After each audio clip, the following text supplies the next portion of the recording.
Shalom sahabat semua dan salam sejahtera. Marilah kita memulakan hari kita dengan menyantap firman Tuhan. Sarapan kasih yang membawa terang bagi jalan kita serta kesegaran bagi jiwa kita. Dalam Kejadian 18 ayat 23, firman Tuhan menyatakan, Abraham datang mendekat dan berkata, apakah engkau akan melenyapkan orang benar bersama-sama dengan orang fasik? Sahabat semua, dalam Kejadian 18 ayat 23 hingga 33, kita melihat sesuatu yang luar biasa. Abraham berbicara kepada Tuhan seakan-akan berdiskusi dengan seorang sahabat. Dia memohon agar Tuhan tidak membinasakan kota Sodom jika masih ada orang benar di dalamnya. Tindakan ini bukan sekadar permintaan. Ia adalah doa syafaat yang mendalam, lahir dari belas kasihan dan keinginan untuk melihat kemurahan Tuhan berlaku. Abraham bertawar dengan Tuhan, menunjukkan suara hati yang peduli. Abraham tahu betapa rosaknya Sodom, tetapi dia juga tahu bahwa Tuhan itu panjang sabar dan penuh kasih. Itu sebabnya dia bertanya, jika ada 50 orang benar, 45, 40, 30, 20, bahkan 10, apakah engkau akan musnahkan kota itu? Ini bukan tawar-menawar dalam arti duniawi, tetapi permohonan dari hati seorang sahabat Tuhan yang tidak menginginkan kehancuran bagi orang fasik sekalipun. Abraham tidak hanya memikirkan keluarganya, Lot, tetapi juga keselamatan seluruh kota. Abraham berani karena dia mengenal karakter Tuhan. Dia adil tetapi juga penuh dengan belas kasihan. Respons Tuhan menunjukkan kesediaannya untuk mengampuni. Setiap kali Abraham menurunkan jumlah orang benar, Tuhan menjawab dengan sabar dan penuh kasih. Aku tidak akan memusnahkannya karena yang 10 orang itu. Ini menunjukkan bahwa Tuhan tidak ingin membinasakan, melainkan menyelamatkan.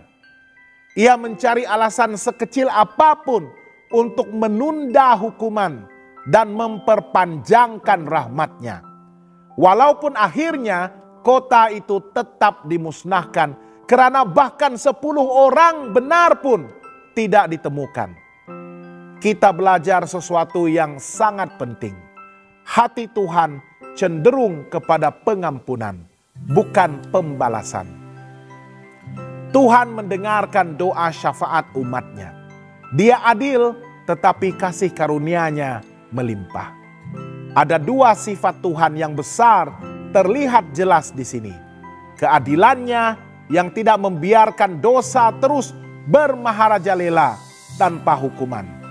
Dan kasih karunia-Nya yang rela menangguhkan penghukuman demi beberapa orang benar. Ini adalah ketegangan suci dalam karakter Tuhan. Dia tidak akan mengorbankan keadilan demi belas kasihan. Tetapi belas kasihannya mencari jalan untuk menyelamatkan selama masih ada kemungkinan. Itulah sebabnya dalam perjanjian baru, pengampunan Tuhan dinyatakan sempurna dalam Yesus Kristus, yang menjadi pengantara antara manusia berdosa dan Allah yang kudus. Apakah aplikasi rohani bagi kita pada hari ini? Apakah yang boleh kita pelajari daripada kisah ini? Pertama, Tuhan mengundang kita menjadi seperti Abraham, pendoa syafaat bagi dunia yang berdosa. Kita hidup dalam dunia yang tidak jauh beza dengan Sodom. Namun, adakah kita berdoa dengan bersungguh-sungguh agar Tuhan menunjukkan belas kasihan-Nya? Kedua, jangan pernah ragu untuk datang kepada Tuhan dengan permintaan dan doa kita.